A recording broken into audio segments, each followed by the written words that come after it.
Be a real man for once and leave. No one wants you here. Your kids are ashamed of a broke loser like you. My boyfriend will adopt them.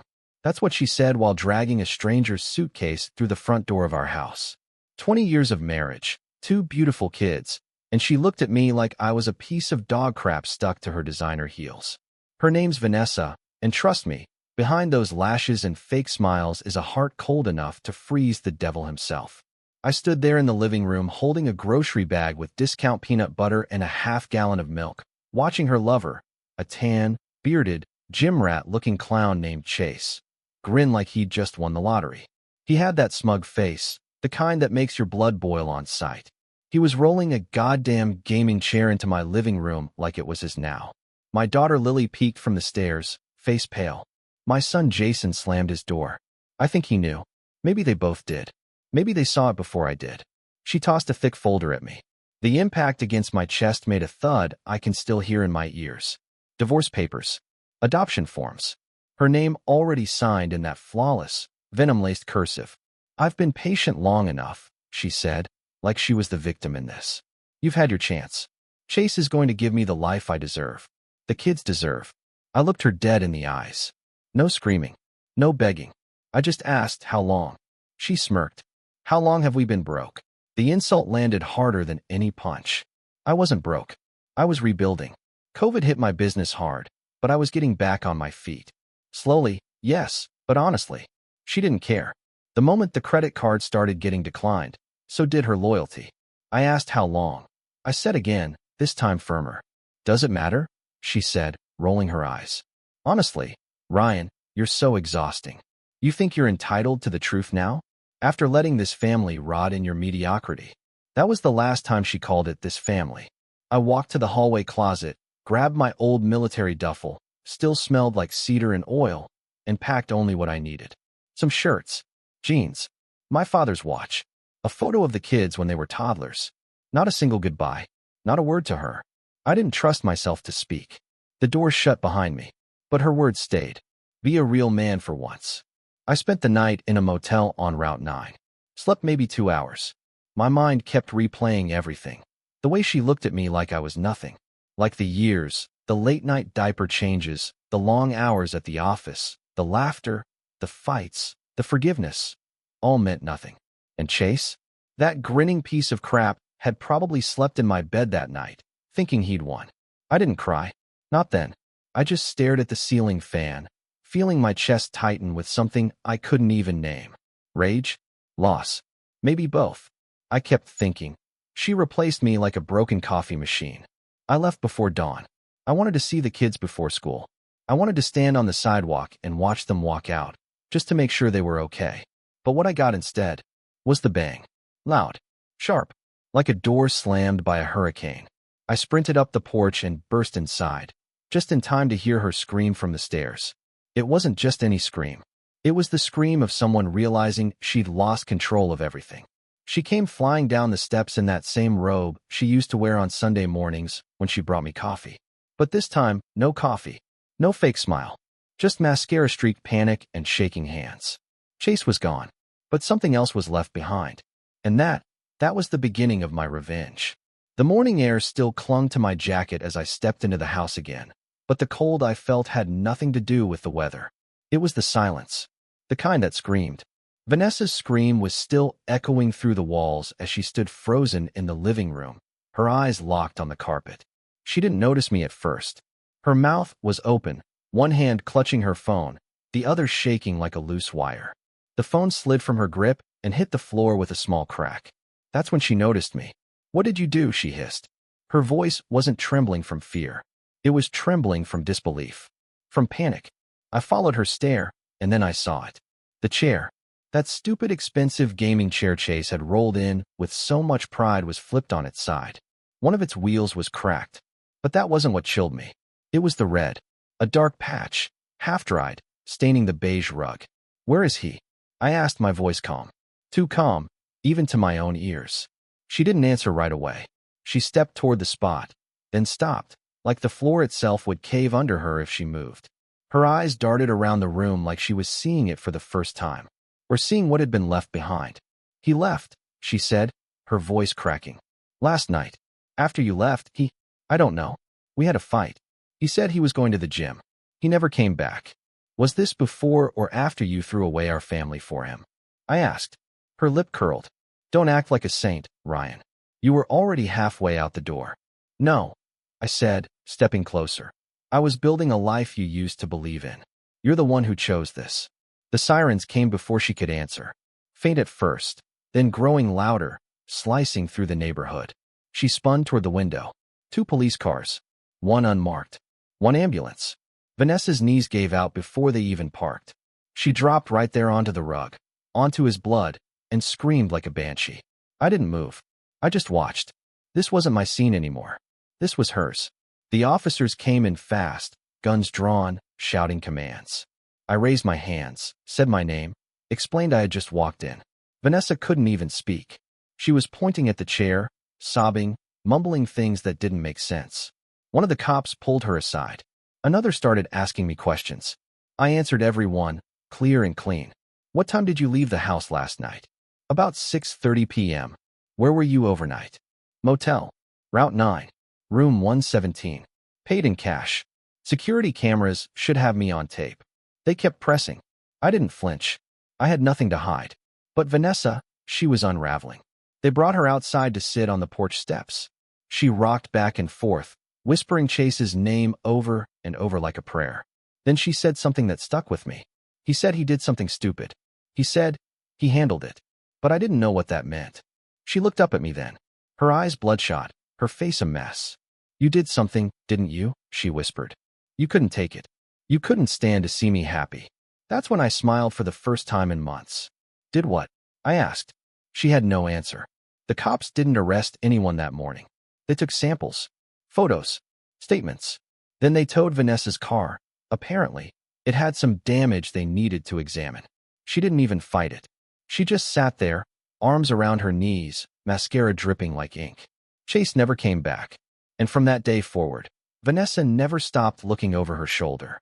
But this wasn't the revenge yet. That was still coming. 2 days passed. No word from Chase. No updates from the cops. No knock on my door.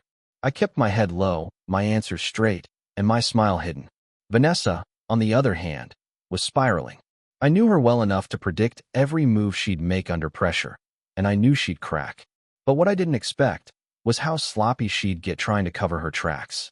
It was Thursday afternoon when I got a message from my daughter Lily. Dad, Mom's been crying in the bathroom for like an hour. I think she's hiding something. That hit harder than I thought it would. Not because she was crying. Hell, crocodile tears were her specialty, but because Lily noticed. My little girl, 14 years old, had grown eyes sharper than her mother's lies. She was watching, learning, and I couldn't let her think this was how love worked. So I came back. Didn't knock. Still had my key. Walked in like a ghost. The place smelled like burnt toast and perfume. That heavy, expensive kind Vanessa wore when she was up to no good. The scent of deception, I used to call it. She was pacing the kitchen, phone pressed to her ear, whispering fast and low. When she saw me, she jumped. You can't just walk in here like that, she snapped, clutching the phone to her chest. I pointed to the wedding photo still hanging by the staircase. Pretty sure my face is still on the wall, I said. So yeah, I can. She scoffed, rolled her eyes, and stormed off toward the living room. I followed casually, my hands in my jacket pockets. That's when I saw it. Another phone. Not the one she'd just hidden in her hoodie. This one was on the side table. Sleek. New. No case. Not her usual pink iPhone. It was unlocked. Her mistake. She hadn't noticed me noticing. She started yelling something about the kids, about how I was traumatizing them by lurking around like a ghost of failure, but I wasn't listening. My eyes were on that phone, and as she turned to head upstairs, still ranting, I moved fast. Snatched it. Slipped it in my pocket. 5 minutes later, I was back in my car, parked 2 blocks down, with the heater on and the phone glowing in my hand. No password. Just open apps. She never thought I'd see this side of her. I wish I hadn't. There were texts. Hundreds. Some with Chase. Some with men I didn't even recognize. One of them was Marcus, apparently her gym friend. Another was Bradley, who'd sent her money through Zelle just for the weekend. Some messages were as recent as last week, before she even threw Chase's crap into the house. And then there was Ethan. He was a cop. Her messages to him were different. Careful. Cryptic. Like she was afraid they'd be seen. I need you to stall things. Just a few days. Tell them I was panicking. That I was scared. No body, no crime, right? My stomach twisted. So she knew Chase wasn't coming back. She just didn't know why. I spent an hour scrolling, screenshotting everything. Then dumped the phone in the nearest trash can behind a pharmacy. Not because I wanted to destroy evidence. Hell no. I already had it all sent to a cloud I controlled. I wanted her to wonder. To panic. To start losing sleep. That night, she called me 3 times. Didn't answer. She texted too. Ryan, we need to talk. Please answer. I'm scared. Where's my phone? I didn't respond. I poured myself a drink, looked at the photos of our kids on my cracked screen, and waited. She wanted a storm? She hadn't seen my thunder yet. Friday night came with rain. Thick, heavy drops pounding the motel window like fists from God himself. I sat in silence, staring at the ceiling, the TV playing some late-night sitcom I wasn't watching. My mind was far from laugh tracks and canned applause. Then came the knock. 3 soft taps. Hesitant. I didn't move right away. Just listened. Whoever was on the other side wasn't sure they should be there. Which meant they shouldn't. I opened the door slow. Vanessa. Soaked to the bone. Mascara streaking. Hoodie pulled over her head like a teenager caught sneaking out. She looked smaller than I remembered. Or maybe I just saw her without the mask for the first time. Can I come in? She asked, her voice barely a whisper. I stepped aside without a word. She stood near the door, dripping onto the carpet, arms folded, eyes darting around the room like she expected to find another woman hiding behind the curtains. There's no one here, I said. You made sure of that, remember?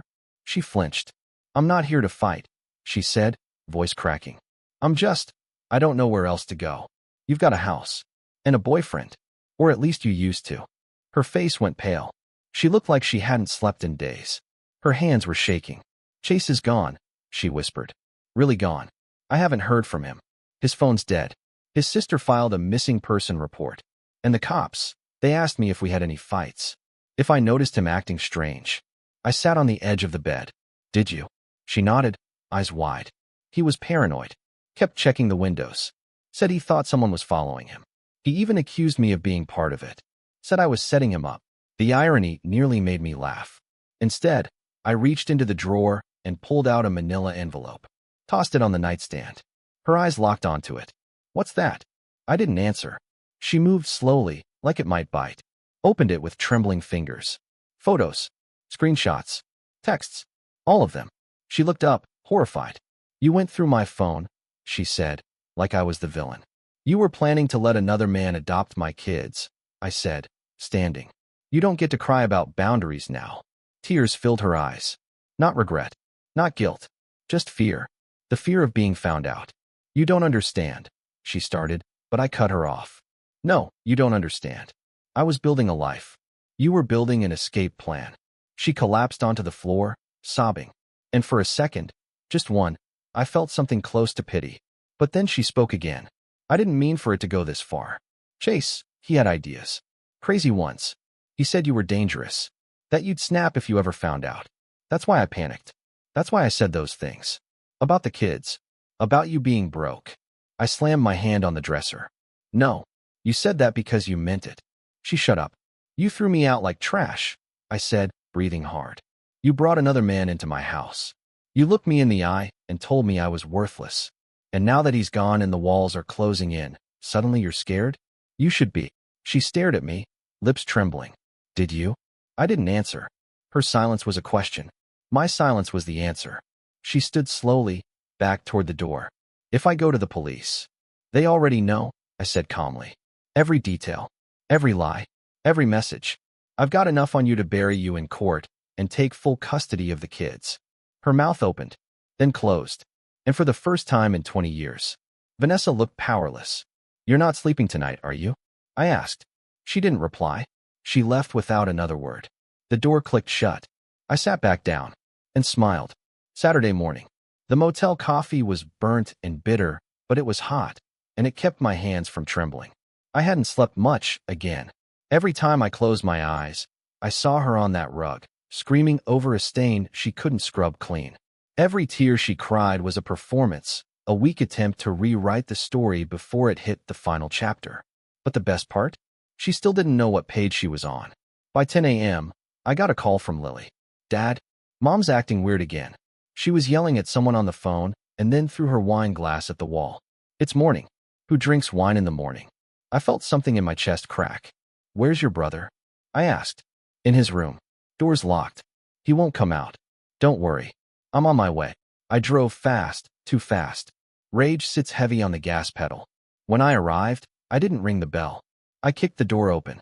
Vanessa was sitting on the couch in a silk robe like some hungover queen, mascara smudged, barefoot, and wild-eyed. Pieces of shattered glass were scattered near the TV stand. A fresh bottle of red on the table. Her hand was still shaking from her last sip. Ryan, she began. Where are the kids? I snapped. She blinked, surprised at my voice. Upstairs, she mumbled. They're fine. No thanks to you. I stormed up, found Lily in her room with headphones on. Jason curled up in a blanket watching old YouTube clips like the world wasn't burning just below them. I hugged them both, told them to pack a bag. Sleep over at Dad's, I said. Their faces lit up, not with joy, but relief. That said everything. When I came back down, she was on the phone. No, Ethan, I can't talk now. He's here. No, the kids are leaving with him. What do you mean I don't have a case? I'm their mother. I walked straight up and snatched the phone out of her hand. Hi, Ethan, I said coldly. Nice badge, by the way. Just curious. Do they let cops tamper with domestic investigations? Or is that a special favor only for mistresses? The silence on the other end told me everything. I hung up and tossed the phone on the couch. Vanessa stood, her robe slipping slightly, exposing the truth she tried to hide with perfume and illusion, desperation. I'll call my lawyer, she hissed. You think you can just steal my kids? You threw them away the second you told another man he could adopt them.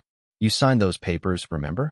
She stepped closer, her finger jabbing the air like a blade. You can't prove I'm an unfit mother. I held up my phone and played a recording. Her voice, drunk, screaming at Lily, calling Jason useless for locking his door. She froze. I can prove enough, I said. Her expression cracked, panic seeping through her perfect cheekbones and fake confidence. She reached for the wine, but her hand missed the bottle and knocked it off the table. It shattered. She gasped, then did something I didn't expect. She laughed. I should have poisoned you, she said, breathless. I should have done it right after Chase moved in. That was the moment I realized. There was nothing left of the woman I married. Not even the worst parts. She wasn't broken. She was hollow. A costume made of skin and sarcasm. I walked out without another word, the kids waiting in the car, bags packed, eyes hopeful. I looked back one last time through the cracked door. She was still laughing, but it didn't sound like joy. It sounded like the sound a mind makes when it finally snaps. And I knew. Her lies were no longer safe. They were bleeding now, and soon, everyone would see the stain. By Monday morning, Vanessa's carefully built tower of lies was wobbling like a house of cards in a wind tunnel. She'd stopped answering calls from her mother.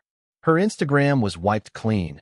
No more filtered selfies, no family photos, no grateful heart captions with beach sunsets. Just gone. Like she was erasing herself before someone else did it for her. And I knew why. Someone had started asking questions. I got the first call from Detective Ramos, the guy assigned to Chase's case. He was blunt, no time for games. We pulled surveillance footage from a gas station near your house, he said. Your ex-wife's car was there around midnight the night Chase disappeared. She was alone, covered in what looked like mud or something else.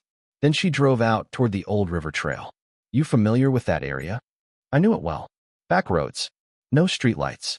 Quiet. Perfect for secrets. Yeah, I said. Too well. He exhaled. If you think she's hiding something, now's the time to speak up. I paused, then said, I sent you a file. Voice recordings. Screenshots from her burner phone. Check your inbox. Click. No more pretending. I was all in now. Meanwhile, Vanessa's paranoia was flowering into something manic. I knew because she texted Lily that afternoon asking if the house had cameras inside. She asked Jason if anyone had come by asking questions. She even left 3 voicemails on my phone that were more confession than denial. Ryan, we can fix this. I just panicked. I didn't know who to trust. He was scaring me, okay? Chase wasn't who I thought he was. You don't know the whole story. There were other things. Things I can't say over the phone. Yeah, no crap. Like murder plots, maybe? I didn't answer. Instead, I went to the police station with a flash drive and my lawyer. We sat in that cold interrogation room while Ramos reviewed everything. My voice steady, my evidence airtight. My lawyer only nodded. Then Ramos asked the question that felt like an earthquake. Do you think she killed him? I looked him in the eye and said, no. I think she helped. He leaned back, arms folded. She's not smart enough to plan something this clean. But she's angry enough to go along with it. And she knew where Chase went. She knows he's not coming back. I gave them the name, Ethan Granger. The cop. Vanessa's little side toy. That changed everything. Turns out Ethan had already been suspended once for misuse of access. Nothing public, just a quiet little reprimand swept under the rug. But now, with this, it was a fuse waiting for a match. And I just lit it. That evening, Vanessa came knocking. Not calling. Not texting. Knocking, like she still had the right to stand at my door. She was a mess. Sweatpants, hoodie, no makeup, no mask. I need to talk to you, she said. Alone. I stepped outside. Didn't invite her in. What do you want? Her voice shook. They're investigating me, she said, hands wringing each other like she could squeeze the fear out of her skin. They think I did something to Chase. They said you gave them files. I just stared at her. She kept going. I didn't kill him. I didn't even see him after that night. He left. He said someone was following him. And he disappeared. I took a slow breath. Then why did you tell the cops he went to the gym and was fine? She blinked. Because I thought it'd be easier than telling them I didn't know. I didn't want to look guilty. You didn't want to look guilty, I repeated. So you lied to the police. About a missing man. She was cracking now. I was scared, Ryan. He was into some things. Dangerous people. I think he was using me. I think he knew things about you too. About your past. I think that's why. I stepped forward, ice cold. You think I'm scared of whatever fantasy you're spinning now. She stopped talking. You've lied so much, you don't even know what the truth sounds like anymore, I said. And guess what? Neither do they. But someone's going to figure it out. Soon. And when they do, I leaned in. You'll finally have to live in the mess you made. She walked off without another word. But I could see it in her walk. The wobble, the hesitation. The queen was losing her crown. And the next move? It would be mine. Tuesday, noon. The house she once called a castle had become a trap of her own design. Cops watching. Phones tapped. Curtains always drawn. She wasn't wearing makeup anymore. She wasn't pretending. The fall had begun, and now it was just a matter of how far she dropped before she hit the bottom. I was parked down the street in a rental, engine off. Just watching. She came out with her hood up, looking over her shoulder every 2 steps. Paranoid. That's what guilt does. It whispers in your ear, even when no one's speaking. She opened her car door, looked around again, then drove off. I followed at a distance. She didn't go to the grocery store. She didn't go to her mother's. She didn't even go to Ethan the crooked cop. She went to a small, nondescript lawyer's office on the edge of town. I parked a block away and waited. She was in there for 40 minutes. When she came out, her face was white. She was clutching a folder so tight her knuckles were pale. I texted my lawyer immediately. She's lawyering up. Pressure's working. That night, I met Ramos again. This time in his office, just the two of us. He was less skeptical now, more interested. She hasn't been charged yet, he said. But the investigation's expanding. We traced Chase's last known phone signal to a burner tower 20 miles outside city limits. Same night, he vanished. Guess who used her card for gas at a station right near it? Vanessa, I said flatly. He nodded. And we got traffic cam footage of Ethan's cruiser heading down the same road, off-duty. 2 hours after. Bingo. I leaned forward. So what's stopping you? He looked me dead in the eye. Lack of a body. Right. Always the missing piece. But he wasn't finished. We're bringing her in for formal questioning tomorrow. Just a conversation, for now. But if she slips up, even a little. He didn't need to finish that sentence. The fuse was burning low. That night, my phone buzzed. It was a call from her. I let it ring. Then ring again. Then voicemail. Then a text popped up. If I tell you the truth, everything, will you protect me? That was new. Vanessa had never begged. Never pleaded. I didn't respond. 5 minutes later, another message. It was Ethan. It was always him. I was scared of him. I didn't know what to do. 10 minutes later. Please. I didn't hurt anyone. He said he'd take care of it. I thought he meant leave town. I swear. I stared at the screen. The cracks were wide now, gaping. I called Ramos and read him every word. He didn't say much. Just, thanks. That'll help. The next morning, she didn't walk into the police station. She was escorted. 2 plainclothes detectives, 1 unmarked car. She tried to act calm, but her sunglasses didn't cover the panic in her lips or the tremble in her walk. The news hit local headlines by afternoon. Police question woman in disappearance of local man. They didn't name her, but everyone who needed to know knew. Her mother called me in tears. What happened? She said it was just a misunderstanding.